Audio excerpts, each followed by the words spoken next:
He wasn't hiding in alleyways. He wasn't stalking victims at night. He was the trusted doctor shaking hands with the entire town. But behind that quiet smile, Harold Shipman was deciding who lived, and who died. The man in the white coat. Every morning, Shipman arrived at his practice with mechanical precision. His footsteps were soft, his voice calm, and his smile always small, almost shy. Patients loved him for it. Elderly women baked him biscuits. Families trusted him with their deepest fears. Children waved at him in the streets. In a town where everyone knew everyone, Shipman was a pillar. A listener. A healer. But beneath the gentle exterior lived a man who liked control. Who liked certainty. Who liked deciding who lived, and who didn't. And medicine gave him the perfect cover. The unseen pattern. It started with whispers, never loud enough to be accusations, just soft questions spoken in kitchens late at night. Did you hear Mrs. Hill passed away? That's strange. Dr. Shipman saw her just yesterday.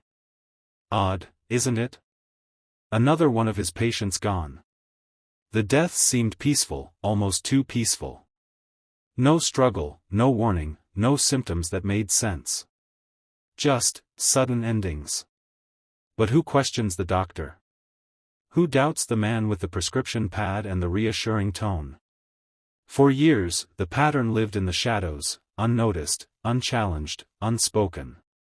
The woman who refused to stay silent.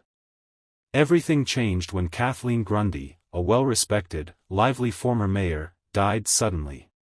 Her daughter, Angela Woodruff, was used to reviewing documents. She was meticulous, sharp, and allergic to nonsense. Something about her mother's will felt wrong, very wrong. The phrasing was strange. The typing was mechanical. And the entire estate had been left to Dr. Harold Shipman. Angela didn't flinch. She didn't hesitate. She went straight to the police. That was the moment the facade cracked. The investigation. Detectives dug through Shipman's patient records, his handwriting neat, his explanations confident.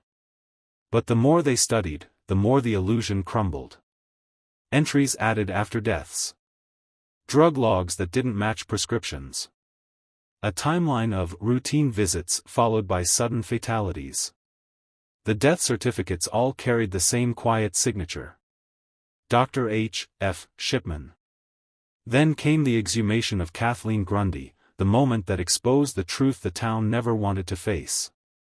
Behind the doctor's soft voice, behind the house calls, behind the white coat, lived a man who believed he had the right to choose who died and when. The fall of the death doctor. When the police arrested Shipman, the community froze. Neighbors stared at their shoes. Families avoided the cameras. Patients who once praised him now felt sick remembering how easily they had opened their doors to him. In court, Shipman displayed no fear, no guilt, no remorse. He sat still, eerily still, as witness after witness described the deaths that followed him like shadows. The evidence was overwhelming. The illusion of the kind doctor shattered. The mask finally fell. He was sentenced, sealed away, stripped of the coat that once made him untouchable. Yet the world was left with questions, questions Shipman would never answer. Why did he do it? Why those patients? What darkness lived behind those steady eyes? He carried those secrets with him to the end.